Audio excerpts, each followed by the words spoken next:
Well, hello and welcome to FC Cymru, bringing you another symphony from the orchestra that is Welsh football. This week we are in the Cwmamman Valley, where a club is flying through the leagues. I pass on my own personal wisdom and experience to the Wales Women's International Goalkeepers, and we help a football league celebrate its 80th anniversary with a late summer Cup final. But first, we are here at the USW Sport Park for something called More Than a Club. Now, this is going to be a regular part of FC Cymru in the coming weeks and months. So let's go and find out more about it.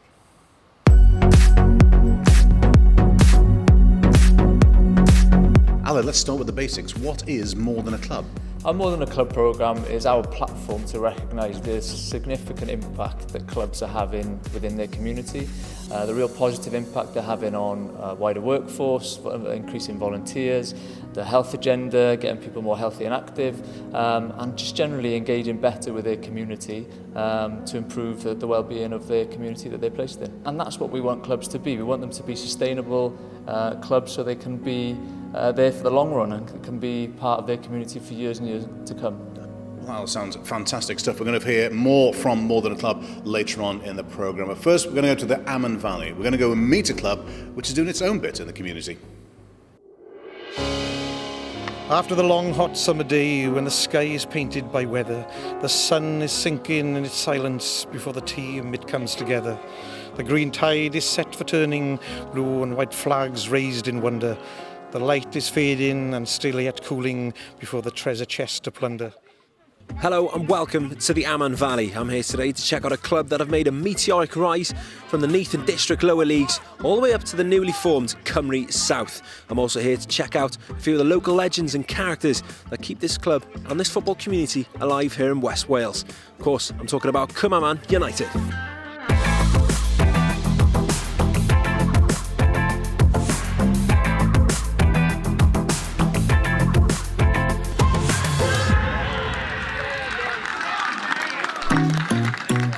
I moved away for 20 odd years and then I came back and the club was starting to go places and it was clear that we needed to sort of grow the committee. The club had been run by 3 or 4 guys really doing all the work. Welsh League, Division 1, it needed a bit more of an organisation, if you like, and I got involved through that then. And what does this club mean to you? Well, it's my village team. It's my mates are on the committee. My mates played with me when I played. Fantastic memories, football tours, we've been all over Europe. 7 years ago we were in the Neath and District League and we were doing well, but now it's not only are we now in Cymru South, and last year if we'd won our last 3 games we would have been runners up, which is incredible. But we've now got 80 adult players, we've got 10 junior teams, and we're a little valley team really. Brand new infrastructure, I can see around me here tonight. What's happened and how much of a difference has that made? Well, in the last 2 years we've had to extend the pitch here by 6 metres. We had to dig into the wall. That was quite expensive in itself and quite a lot of work. Then we needed to meet the Welsh League Division 1 standards, so we had to have 250 seats. So we've got 3 stands that we've got behind you here. We've also now got the lights, so we're playing on Friday nights. We're doubling our crowds at least, hoping to keep building once word gets out. We've built the cafe in the corner, even though it's a container, it's really popular. We used to have it in the changing rooms, and of course people didn't fancy the walk up at half time. So now people just stroll over, and again that's a good income stream for us as well. Come on! Tell us a little bit about how you kind of got involved with the club, how you started. Well, to be honest, we've been here from the start, 1976. Yeah, we founded the club in 1976. It's formerly called Cwmamman. Totally unprofessional, not enough players, picking the players up from the pub and things. So a few of us got together and said it's got to change. So in 1976 we were 2 of the founder members really. Yeah, that's right. Yeah. And of course with your lovely tea and your fantastic Welsh cakes, I'm sure there'll be more to come. Yeah, that's not my cooking, by the way. Yeah, we like to do something different. Yeah. So the free Welsh cakes and a couple of quality treats sort of. It's only small, but it was like Easter time. We sort of give all the kids an Easter egg. Small things, but they go a long way. So I think it shows what sort of a community spirit we got really, that we like to give something back as much as we can. So. After the counting of these aching days, Friday night lights shall there be burning. United we stand, yet divided we fall.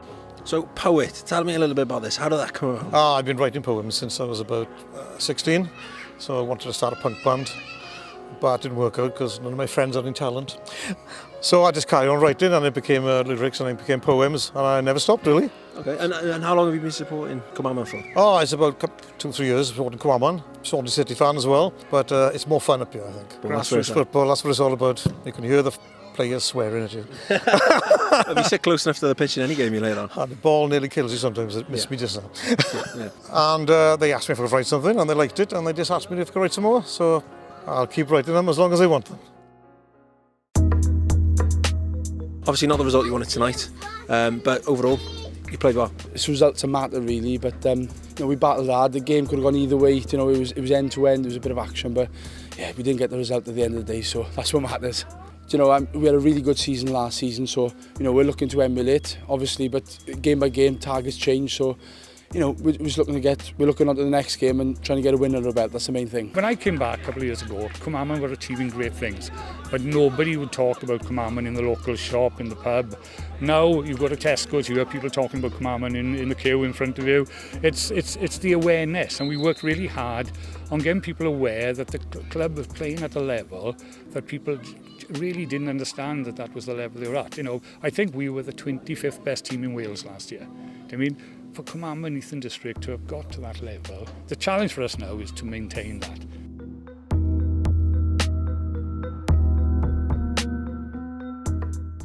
Well, fantastic stuff from Cwmamman. Thank you very much to Mr. Dan Jardine. Poetry.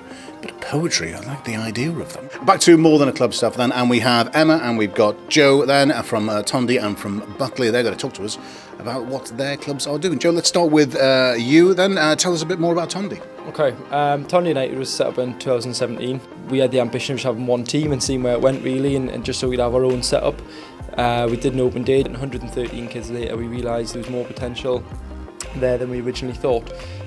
So we now offer under 3 family engagement through to under 12s mainstream teams, including girls, as well as a walk-in football. So a really good 2 years for us, much bigger and better than what we thought it was ever going to be. Yeah, that sounds amazing. And Buckley then, to Buckley, and what's been going on there? We're Buckley. Buckley seniors have been going since the late 1800s, and the juniors started off in 1982. It started off with one team. We're now 34 teams in the juniors, 2 in the seniors, and the vets as well. We're the diehards. Today I'll be talking about parent reps, which we started about 14 years ago. One night I was on the pitch watching, and these poor 2 coaches, they couldn't get on with the children and do what they loved doing most because they just kept getting parents coming up to them. And I thought, okay, we need to do something about this. So I sat down with everybody and said, what can we do?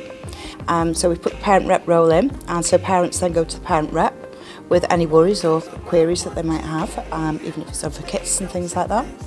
And then later on, the parent rep can relate it back to the managers and coaches, and it works. And the parent rep has grown since then. So we have one engaged with every single team.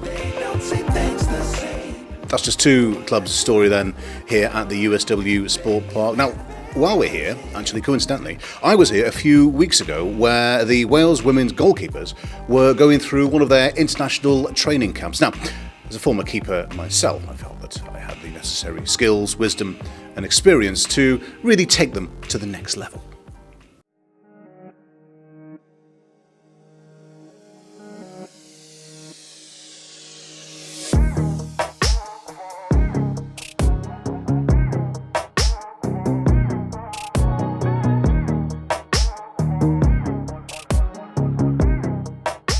So when the call came in, the possibility of ritual humiliation, while of course showing the value of quality goalkeeping coaching, there could only be one person.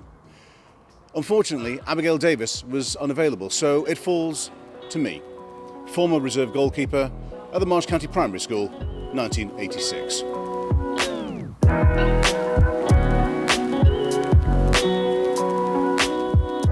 John, there's some fascinating stuff going on here. So far, I haven't actually seen, sort of goalkeeping work, but take me through some of the sessions that you've been doing today. So we start off with our warm-up, just doing basic agility work. So things like playing noughts and crosses with the bibs and cone areas. Although they're not doing ball work, it's movements that they're going to need. So changes of direction, dropping low, standing up. but also the mental stuff, reading what's happening that goalkeepers need. They need to be able to read play, read triggers, where's the ball gonna be, when somebody gonna shoot, and when am I gonna have to deal with something. Then we did a little bit of ball work, nice and easy at pace, different areas that we do it, so down low, getting down to ground, getting up, and then dealing with handling, mid and high as well. Basically, the group of goalkeepers we bring into these days are those that are working within our programme from under 17s through to senior, and also those that maybe have been in the programme and have dropped out, but we keep them involved because at any point they may show us something that we want to bring them back into a squad.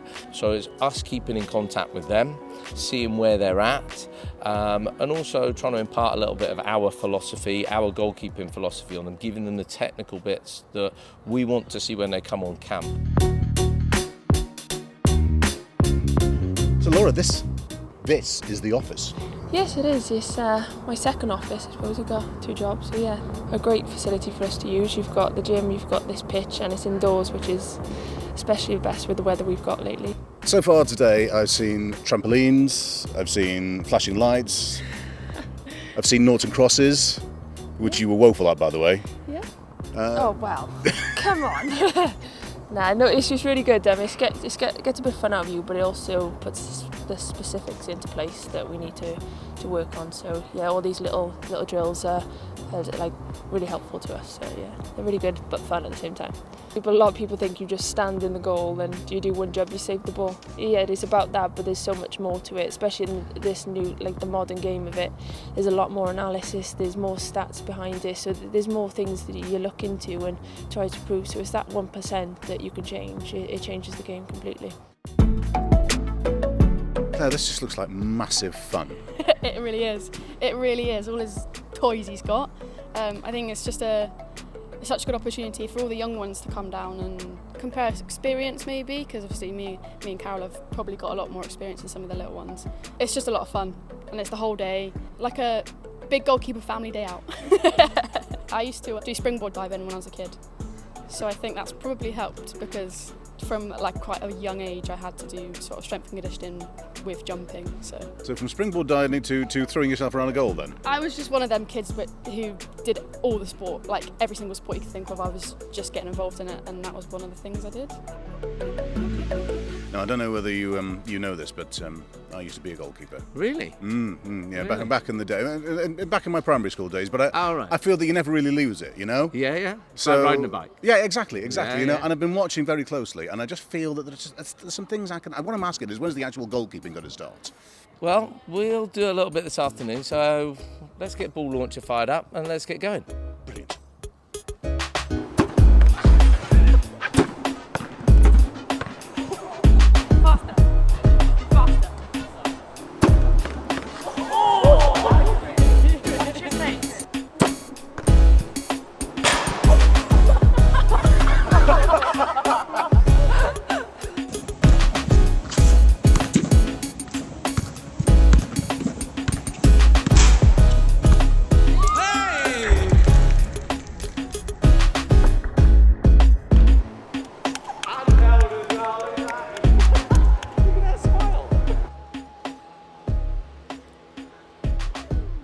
Well, there we are then. I feel that I have dispensed my knowledge, my wisdom, given them the advice and the guidance that they need to make it at international level. I think I need a little sit down now. I should probably at this point reveal that I gave my wisdom and experience just before Wales played Northern Ireland in the opening Euro qualifier, so my apologies to Laura O'Sullivan for that.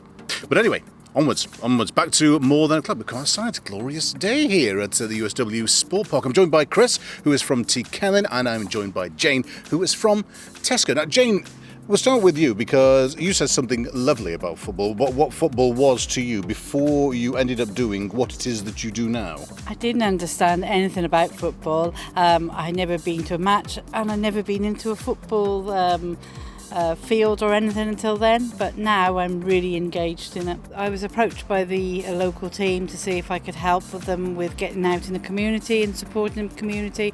So we've worked together, we're doing fun walk, we're doing a walk in the park with the dogs, literally just going out there and joining in together. So it's getting really great to get involved together in the team. There's an example, Chris, of people who weren't engaged, being engaged. There's a lot about what T. Kellen is trying to do right now, involve people as much as they can and build a club. Absolutely. I mean, we were a club before that were just 7 teams getting together. Now we're trying to really focus on our community engagement, making ourselves visible. From the start, we didn't have anything that set out what we were trying to achieve as a club. Since then and being on this process, we developed a vision about participation and safety. We've got key values that we're going to roll out to the club, and under that sits our priorities. And if we can just get that and we can get everyone moving in the right direction, it's definitely going to be a benefit for us. That's fantastic stuff. So, plenty more than a club stuff right there, and a lot of things that people can take away and learn from and help to develop their own club for the future, a sustainable view of the future for their own teams. Now, talking of sustainability, recently I was at a late summer cup final, actually, and I was there to celebrate a club in Cardiff, not a club actually, a league, an entire league which is celebrating its 80th anniversary.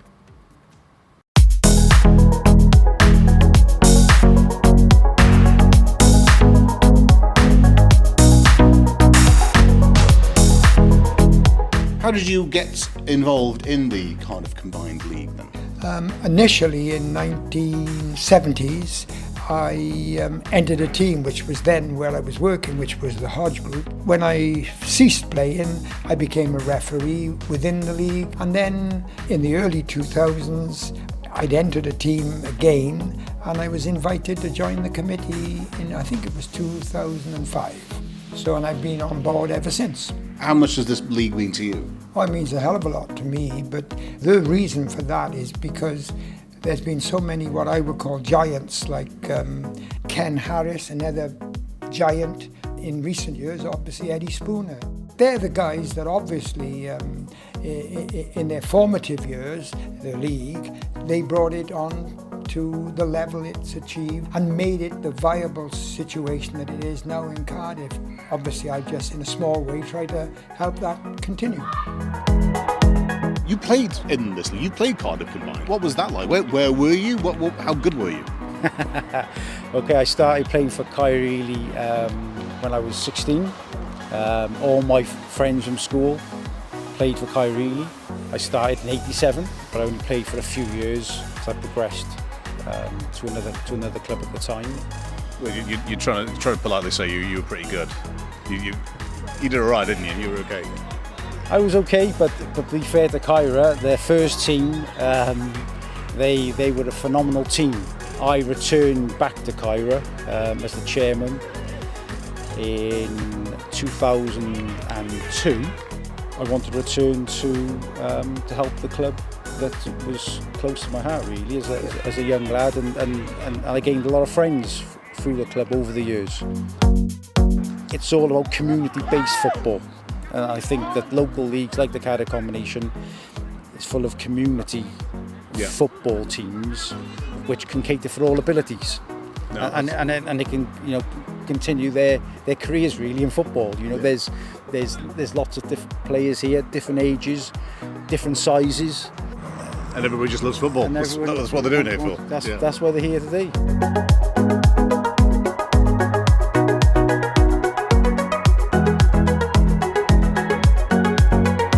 How long have you been into the Combined League then?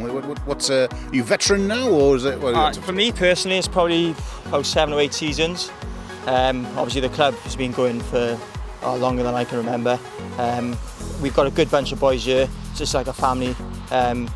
People have been in this club for 15 years.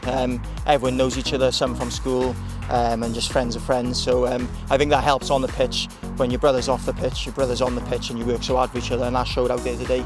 What's the future of Cardiff Combined League?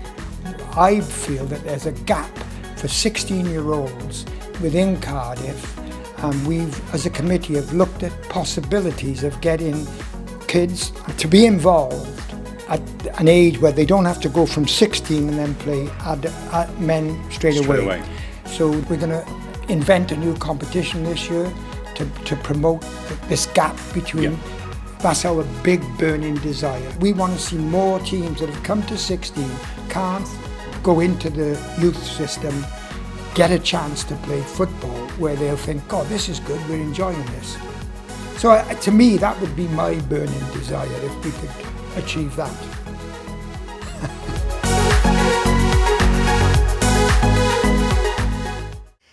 And that just about wraps up another edition of FC Cymru. Now, if you want to join in a conversation on what you've seen on this programme, or any of the programmes really, or even what you think we should be looking at on this programme, then there's a brand new Facebook group that you can join, and we'll be on there, and you can tell us what's going on in your footballing world.